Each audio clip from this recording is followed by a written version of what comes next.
Good afternoon. Punta po tayo ngayon sa Imus City Hall. Mayroon pong awarding para sa bata sa online kwentuhan.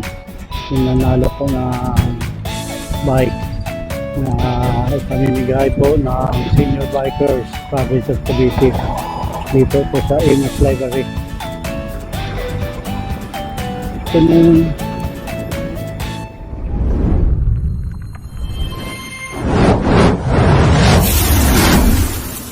Afternoon, mga Senior Bikers Province of Cavite po, nandito po tayo ngayon sa Imus City Hall. So punta po tayo ng Imus Library, nandun po sa baba po sa may car park ditong building ng City Hall.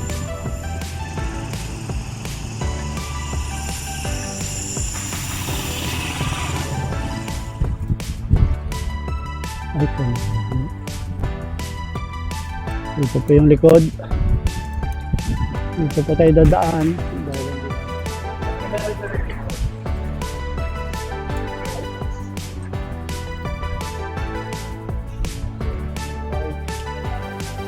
Siguro dito.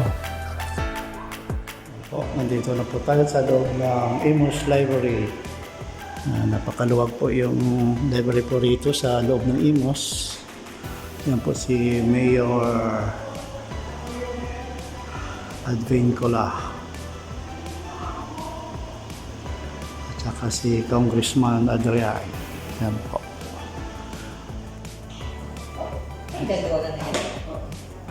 And dito po kami sa conference room.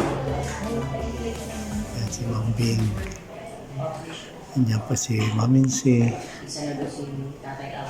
Dyan. Sir Del. Yan po. May pakik po si Ma'am Rose, yung head librarian dito po sa Imus Library. Yan po. Wow. Bikers, Province of Cavite from Imus City Public Library, from Miss Rose and from this Imus City Public Library. Ano ba? Pasit ba ba? Oh, ito. Sino magluluto? Kanino mo puno? Pero lang ito kayo sa kabuuan. Ano po yung nanalo si Carl. Kabuuan doon. So ito na po yung bike na ibibigay namin. Ayan.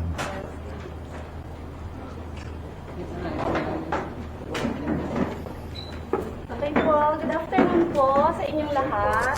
So, in behalf of Ma'am Rose Kuman po, ating city librarian, gusto po namin magpasalamat sa Senior Bikers, Province of Cavite. Thank you po sa inyong lahat, lalo na po kay Ma'am Beng.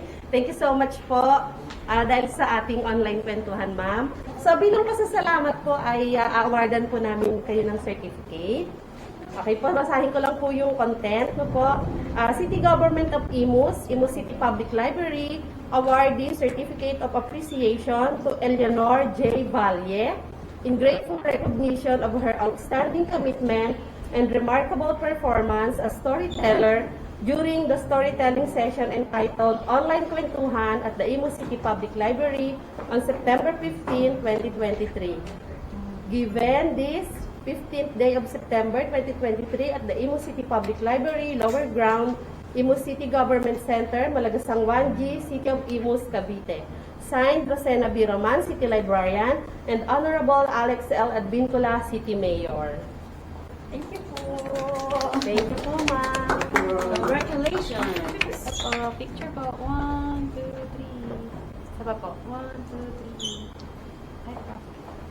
Okay, thank you, ma'am. And also, para po sa Senior Bikers Province of Cavite, City Government of Imus, Imus City Public Library, awardee Certificate of Appreciation to Senior Bikers Province of Cavite for active involvement and exceptional commitment during the storytelling session entitled Online Kwentuhan at the Imus City Public Library on September 15, 2023. Given this 15th day of September 2023 at the Imus City Public Library, Lower Ground, Imus City Government Center, Malagasang 1G, City of Imus, Cavite. Signed, Rosena B. Roman, City Librarian, and Honorable Alex L. Advincula, City Mayor.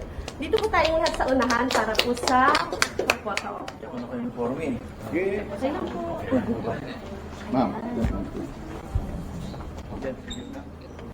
Check Sign na po daw tayo. po. Ay, ganun po. God first. Okay. 1, 2, 3. Sama po. Check sign naman Then po. check Check. sign naman po para po sa city government. 1, 2, 3. Ito. Kami salary na. Okay naman po ay para po sa ating, dahil nagkaroon po tayo ng Pino. Congratulations sa iyo. Okay, dito ka sa gitna. Okay, tatanungin muna namin kasi di ba yung ating naging contest ay, anong title ng ating contest? Naku, nakalimutan na. Sima. Online kwentuhan. Ang pangarap. Ang pangarap kong bisikleta. Okay. So, ano yung gusto naming marinig? Ano yung sinabi mo dun sa video mo? Kaya ikaw ang nanalo. Ano yung sinabi mo sa video mo? Pagamitin ko po sa pag-aaral. Yung bisikleta. Kaya gusto mo magkaroon ng bisikleta. Wala ka pa bang bisikleta? So, marunong kang mamisikleta. Okay. So, siguro, pag naiuwi mo na yung bike, syempre, aalagaan mo yung bike, iingatan mo, tapos sana malaki yung maitulong sa iyo ng bisikleta na napanalunan mo. Okay, hinga naman natin ng message si Ma'am Beng para sa kanyang naging pa-contest. Una po sa lahat, maraming salamat po sa Imo City Public Library for this opportunity po. Siguro po third year ko na po ito na nag-volunteer po as storyteller, and thankful po kami kasi may platform na ganito para po nabibigyan po ng pagkakataon yung mga bata na kahit online po, lalo na po nung panahon ng pandemya, nagkaroon po ng pagkakataon na kahit nasa bahay lang sila, may natututunan po sila. At yung di ba, isolated po talaga tayo noon, at least po may napaglilibangan po yung mga bata. At the same time, malaking tulong po ito dahil nakaka-impart ng mabuting aral para po sa mga kabataan. And this time, as member po ng Senior Bikers Province of Cavite, kaya na isipan ko po na hikayatin po yung aking mga kasamahan dahil isa po yun sa aming adhikain na yung pong pagpapalagana po ng kung ano po na itutulong sa atin ng pagbibisikleta. So, hindi lang po kami nag-reach out para po sa mga seniors o sa mga adult, ganun din po sa mga kabataan. At least po, pag nahikayat po natin sila, lalo na siya po, malaki po kay Charles, malaking tulong po dahil kaya po siya yung napili namin kasi gagamitin niya sa pagpasok sa eskwela. And at the same time, ayan, magiging fit si Charles.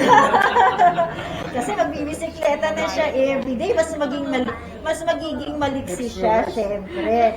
And mas mababawasan po yung paggamit ng gadgets or yung pagtambay-tambay kung saan-saan. Kasi imbis na tatambay siya, magpapahinga siya, magpapalakas siya para makapagbisikleta po siya. So malaking bagay po yun, hindi lang po para po sa mga kabataan, kundi napakalaking tulong at oportunidad din po para po sa aming grupo na maka-reach out po pati po sa mga bata at magbigay po ng ngiti at saya sa batang tulad ni Charles po. Maraming salamat. Miss Micah, next year ulit. Paki-like ako agad. Po, siguro i-award na po ni Ma'am. Takip siya, may mask siya, pwede niyang magamit. Hayaan mo, Charles, may Facebook ka naman kasi nagko-comment mo siya sa page ko. Yan, pag may budget tayo, baka mamaya mga lolo, mga tito, baka pwedeng bigyan natin siya ng para sa nipad niya, para sa uncle niya, para habang nagbabiyahe siya, safe na safe po talaga si Charles. Ayan yun, marami yan. Nasa how many time ma'am siya sa Cavite? 500. 500. May mga ganito suot. Kaya pwede mo silang i-approach sa kalsada. Ibig sabihin kami yun. Tapos meron tayo si Sir Rod, si Tito Rod, na siya yung sa tours namin and sa safety, sa environment. Baka Sir Rod, baka may gusto po kayo para sa pag-iingat ni Charles, sa pambibisikleta niya, baka may gusto po tayong i-share sa Okay, congratulations, Charles. Sa safety, kailangan at least ay meron tayong first aid kit, no? Kung ano man ay meron tayong magagamit kung sakali tayo ay magkaroon ng aksidente. At payo lang natin ay kailangan pa rin tayong sumunod sa ating mga traffic rules, no? At meron ding advice yung ating mga magulang at mga kaibigan na ating pong pakikinggan. Maraming salamat, Charles. Congratulations. So mag-award po and mag-message po sa aming pong mahal na presidente. Sa inyong lahat. Kami nagagala dahil hindi lang kami nagkakaisa sa aming mga adhikain. Dahil makakatulong kami sa mga ganitong klaseng event. No?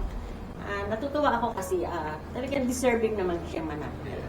Kaya mula sa aming puso, mula sa aming samahan ng Senior Biker Province of Cavite, na-award namin sa iyo ang bisikletang ito na malaking tulong sa iyong pag-aaral. Sabi mo nga, di ba? Gusto mong gamitin to para kung saan ka mapunta, kahit na sabihin na traffic, pwede mong tuligso. Pero gamitin mo lang sa tamang pamamaraan. Okay ba? Ito ang face mask. Gagamit mo yan pagka yung limawang mainit, ayaw mo maarawan, pwede mo siya isuot na gano'n. At itong helmet na to, ang pinaka-importante. Kasi kapag hindi ka gumamit ng helmet, once na ikay na aksidente, kumalo yung ulo mo, nandidisgrasya ka, di ba? Share ko lang, kasi nagkaroon ako ng parang na-traumatize na rin ako noon. Kasi nagbabike ako, sumemplang ako, tumama yung ulo ko sa gutter. Tapos, papasalamat ako, meron akong helmet na suot. Tapos, nung nagbabike kami mag-asawa, bakit kami ng tulay, may rider na humila ng belt bag ko sa likod. Buti na lang naka-helmet ako. Nung bumaksak ako, ito yung protection sa akin, protection. Kaya din, kada uupo dito sa saddle, pray ka muna. Okay? Para sa iyo ito, helmet na ito.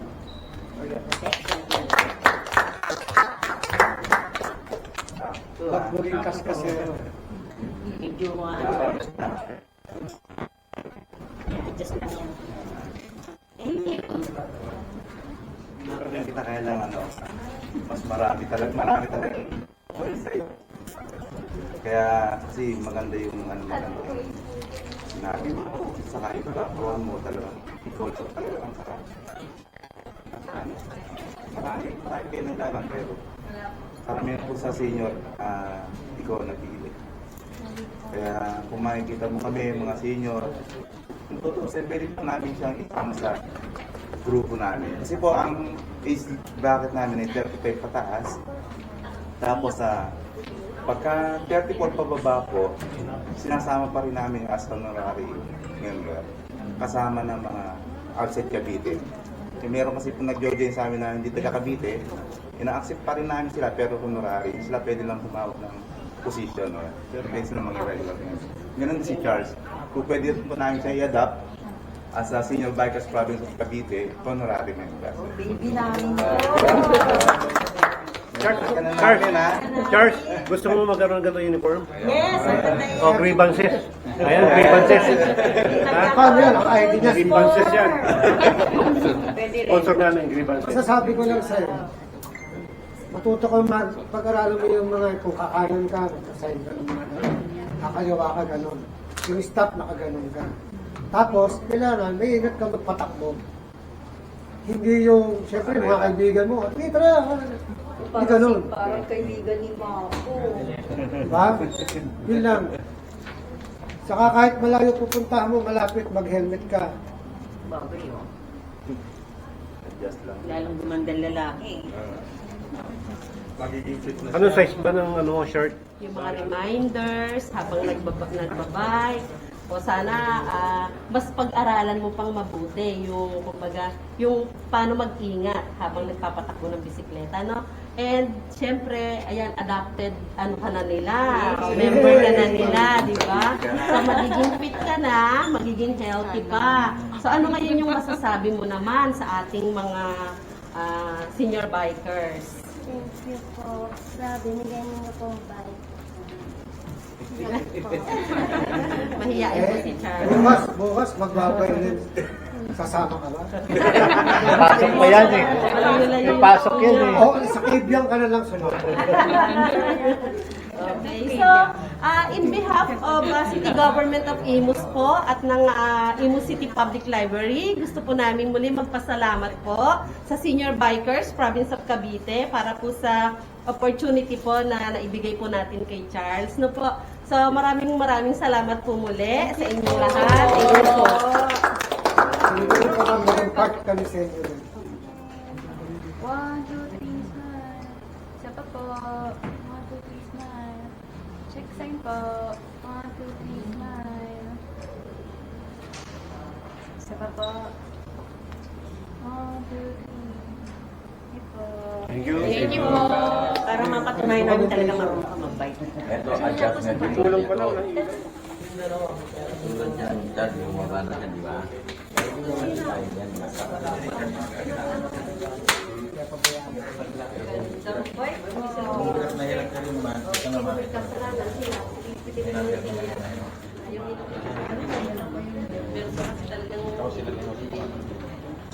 Yan,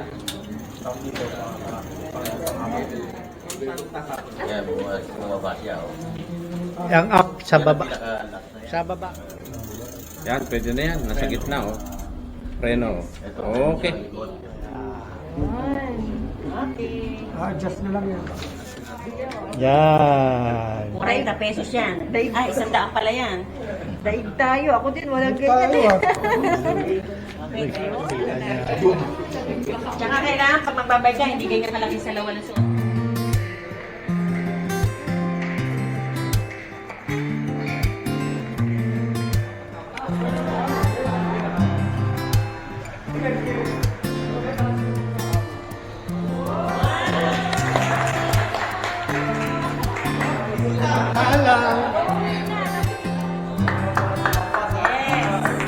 Wow.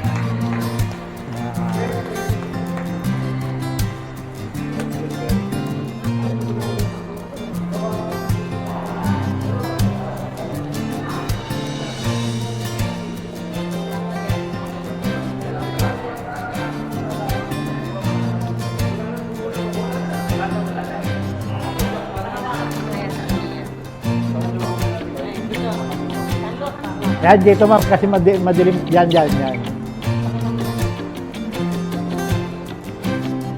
Dealer smile eh, no?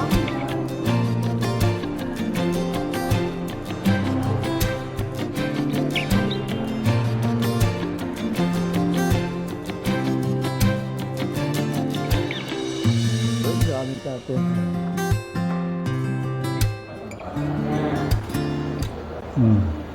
Para kasi Judas Barabas, naka-sandals ah. Kailangan yung sa workshop. Tapos hihingin lang po nila kung anong yung preferred naman natin para kasi madami talagang naka-line up po lalo na pag mag-i-election. Kasi para magkaslot yung mga sila sa para nakakapag-story. Mamit din nila. Alam na natin yung ano. Diba? Saka mamit nila ng mga opisyal ng ano ng Cavite. Mamis ng Ayan, parking. Parking. Thank you.